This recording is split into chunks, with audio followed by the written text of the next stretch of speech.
In flames. Why the worst may be yet to come, and the iconic cross still standing. Also breaking overnight, attack plot foiled. Suspects are heading to court this morning after reported assassination plan targeting the British Prime Minister, bringing terrorism to her front door in London. Steve Bannon lashing out. The president's former strategist campaigning for Roy Moore going on the attack. Judge Roy Moore has more honor and integrity in that pinky finger than your entire family. How Bannon invoked Vietnam to take aim at Mitt Romney. Cheese for your health? The new research on the benefits of eating cheese every day. And standing tall at a special award ceremony honoring the nation's top athletes. From ABC News in New York, this is America This Morning. Good morning. We begin with the fire disaster unfolding in Southern California right now, where thousands of homes are in danger. States of emergency have been declared in 2 counties right now as the worst Santa Ana winds in a decade whip up the flames across highways and into neighborhoods, reducing homes to ashes in just a matter of minutes. And the worst may be yet to come. ABC's Kenneth Moten reports.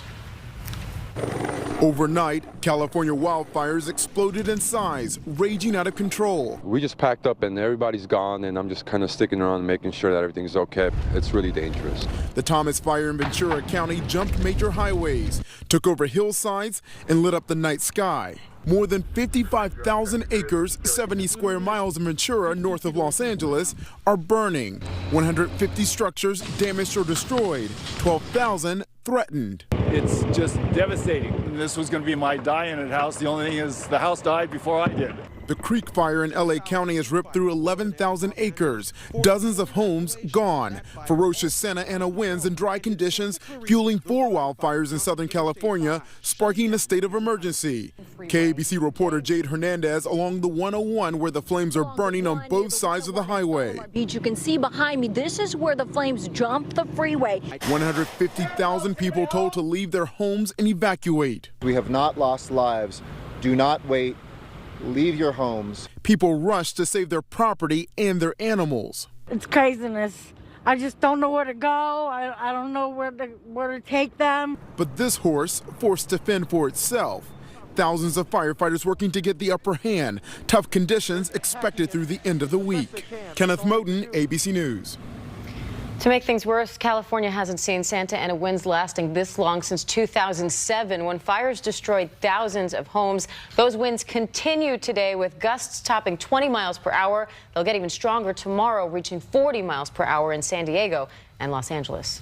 Well, now to the other big story that we're following this morning. President Trump getting ready to break with the rest of the world today and recognize Jerusalem as the capital of Israel. The decision to move the U.S. embassy there and break with decades of U.S. policy could jeopardize, we're told, peace efforts. Demonstrations are planned as the region braces for a new wave of violence, and the U.S. military places troops on alert. ABC's Molly Hunter joins us now from Jerusalem with the very latest this morning from her post. Good morning, Molly.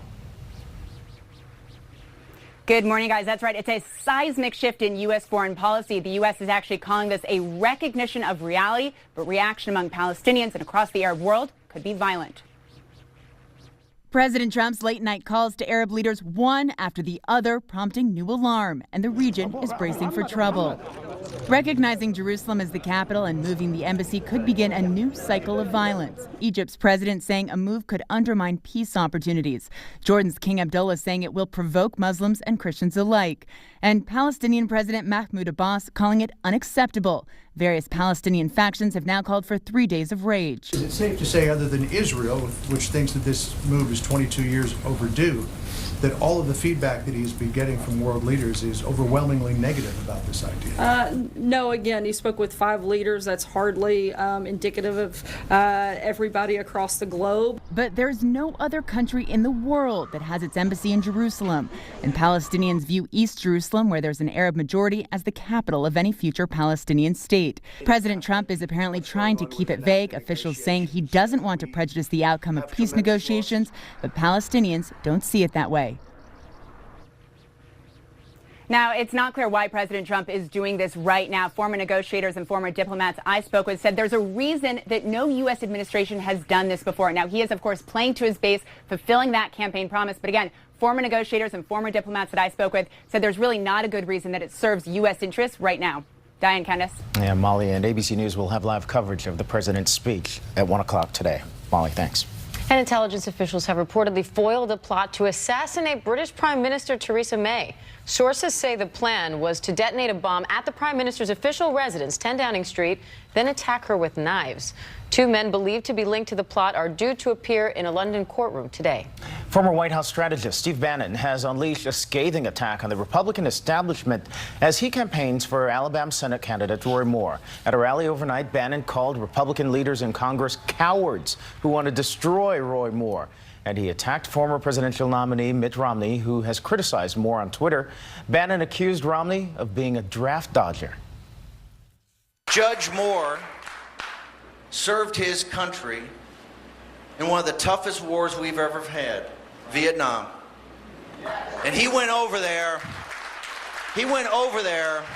for his country, his state, and his family. Mitt, that's honor and integrity. And by the way, Mitt, while we're on the subject of Vietnam and honor and integrity, you avoided service, brother. Well, Bannon also slammed Republican Senator Jeff Flake, who posted a picture of a $100 check that he sent to Moore's opponent, Doug Jones, the Democrat in this race. Flake wrote "country over party" on the check. Alabama voters head to the polls next Tuesday. And we turn now to the Russia investigation. Sources say special counsel Robert Mueller has subpoenaed Deutsche Bank. The bank previously loaned the Trump organization more than $300 million for real estate transactions. But a lawyer for the president is insisting that any reports tying subpoenas to the president's financial records are false. Time now for a look at your weather this Wednesday morning.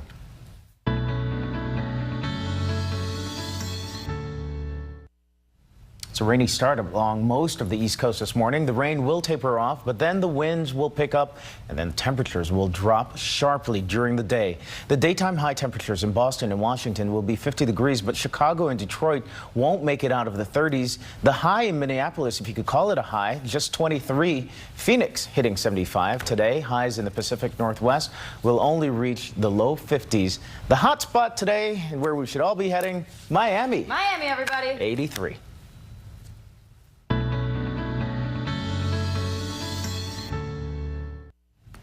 Coming up, Russia's reaction after being banned from the Olympics. Also ahead, why it's taking longer than expected to deliver your holiday packages. And the perfect pairing with your pie. The new deliveries coming from Pizza Hut. No Russian team, no Russian flag, and no Russian anthem. Only individual Russian athletes who prove they are not doping will be allowed to compete in the upcoming games under a neutral flag. And to do that, they'll have to find a sponsor. A Russian trainer who works with figure skaters said the ban amounts to the, quote, murder of our national sport. The whistleblower who exposed the doping scheme says he fears President Putin may retaliate against his family still in Russia. Well, back in this country, actor Denny Masterson is calling sexual assault allegations against him outrageous. Masterson has been fired from his role on the Netflix series The Ranch after claims from at least 3 women. Masterson is perhaps best known, though, for his role on That 70s Show. The Huffington Post reports a Netflix executive just last Sunday told one of the accusers that company executives did not find the allegations credible. Well, if you're waiting for a package from UPS, you may have to wait a little longer.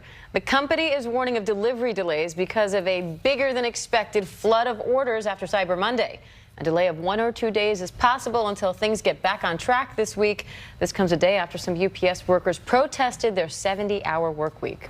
And the feud between Google and Amazon is escalating this morning, with Google pulling YouTube from Amazon streaming devices and Amazon no longer selling Google Nest devices. The tech giants have been battling each other as Google moves further into e-commerce and Amazon expands into online advertising. Well, China is known for its tea, but today the world's largest Starbucks has opened in Shanghai. It's 30,000 square feet and has more than 400 employees. Starbucks views China as a key growth market. The company says on average it's opening a store in that country every 15 minutes.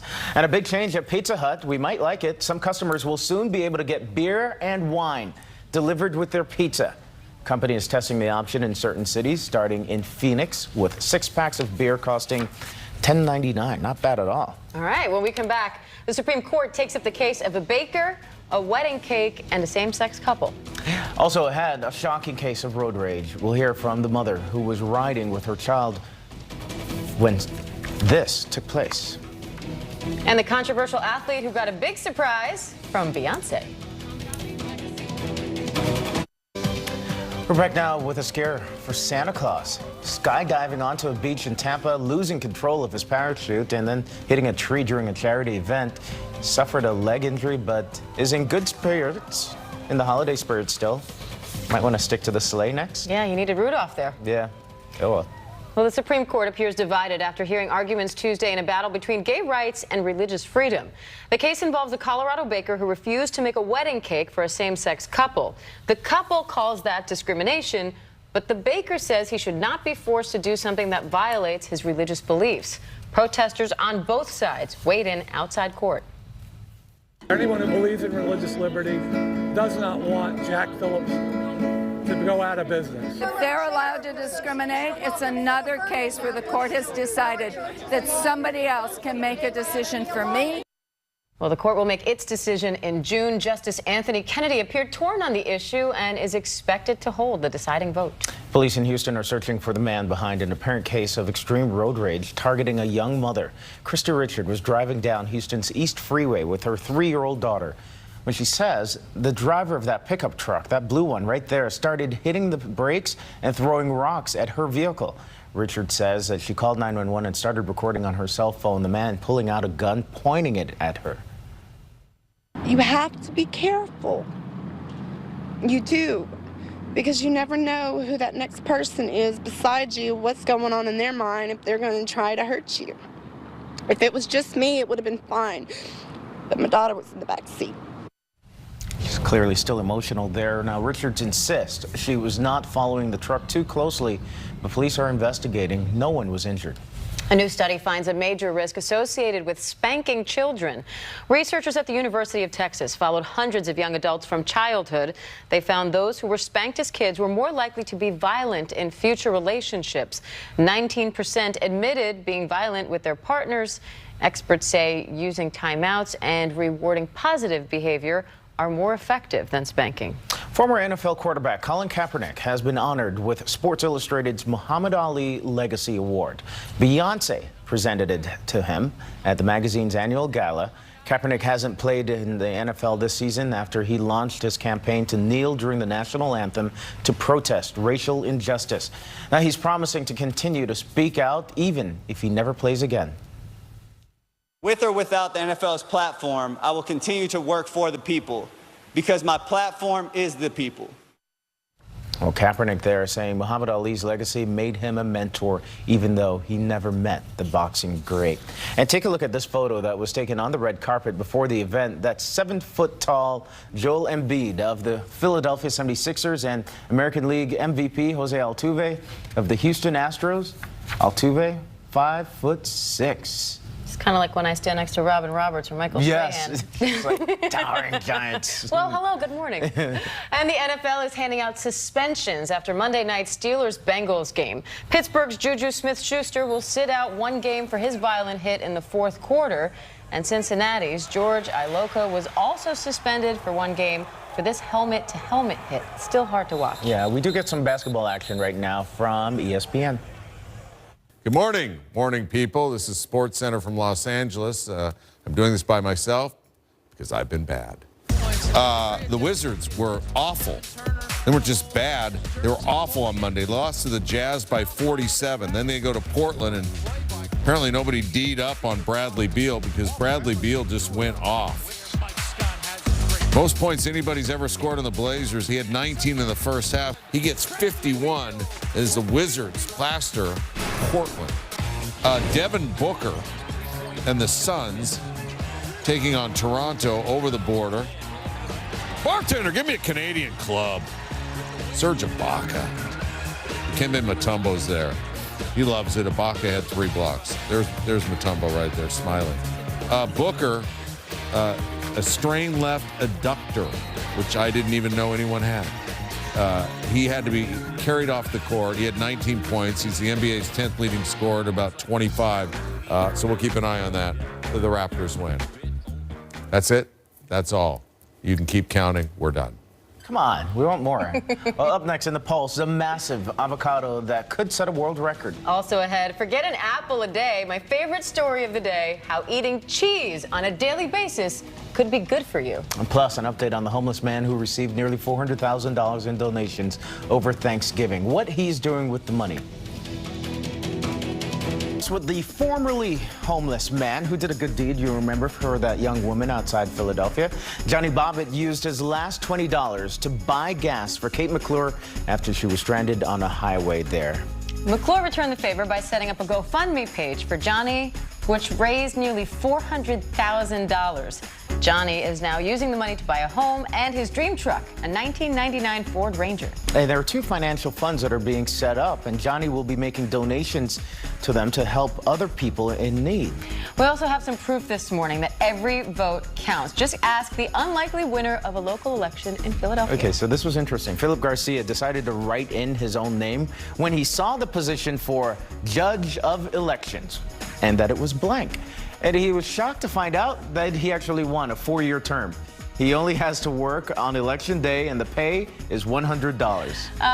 Not just small races either where every vote counts. We learned overnight the election for mayor of Atlanta is too close to call. Only 759 votes separate those candidates. Yeah, but Bottoms-Air has claimed victory.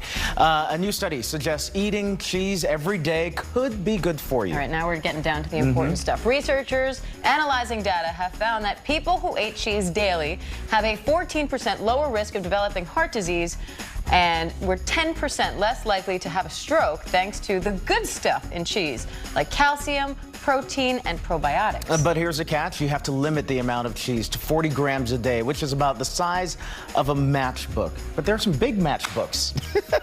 Finally, an ample avocado you have to see. Ooh, I love avocados. Got your attention, didn't I? A Hawaii woman found an avocado that weighs 5 pounds. She's waiting to hear back if it's a world record. As he prepares to announce plans to recognize Jerusalem as Israel's capital and move the U.S. embassy there from Tel Aviv. The region is bracing for protests and violence, with some group calling for days of rage. Intelligence officials have reportedly broken up a plot to assassinate British Prime Minister Theresa May. Now, sources say the bomb attack was supposed to take place at 10 Downing Street. 2 suspects are due in court today. Donald Trump Jr. is set to face the House Intelligence Committee today behind closed doors.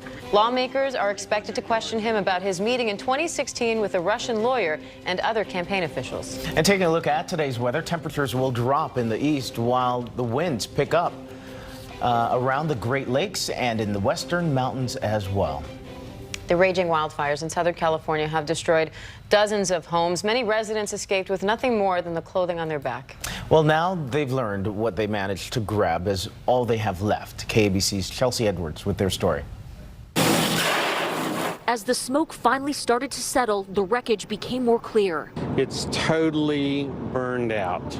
Guy Crawford just saw the aftermath of a raging fire that tore through the Sunland neighborhood. This house in the 10,000 block of Wheatland Avenue belongs to his girlfriend's mother. When you first walk up, it sort of looks okay-ish because the main frame and everything was there, but then you get a little closer and that's all that's there. This is one of at least 4 homes on the street destroyed when embers from the Creek Fire sparked raging infernos. Some of the blazes too powerful to put out by the time firefighters arrived. I spent my life there. Denise Maybe's daughter was born in this house. She's lived here since 1989, but recently started renting it out to neighbor Jason Van Beek. Oh, you finally made it. This is my tenant. Eyewitness News was there as Van Beek saw the rubble for the first time after narrowly escaping the flames earlier today. I jumped the wash and then I saw it come up the hill and I barely had time to get the dogs out. And I didn't even get my things out. Firefighters worked tirelessly throughout the day to protect other homes. Structurally, it's fine, and I don't know why, but I'm thankful. It's crazy. At the edge of a row of gutted houses stands Craig Roberts. He says he can't believe the extent of the destruction on his block and is forever grateful for the firefighters. Chelsea Edwards, ABC 7 Eyewitness News. And looking at those images, it's easy to understand why tens of thousands have now evacuated. Overnight, the fire even jumped the 101 freeway. Yeah, and you have a virtual army that's right there fighting these flames. 11,000 plus firefighters who are there on the front lines. They're hoping to make a difference, but with the weather conditions expected to be worse today, it might be a futile effort in many places. That's right. Those Santa Ana winds are expected to kick up even higher today. Those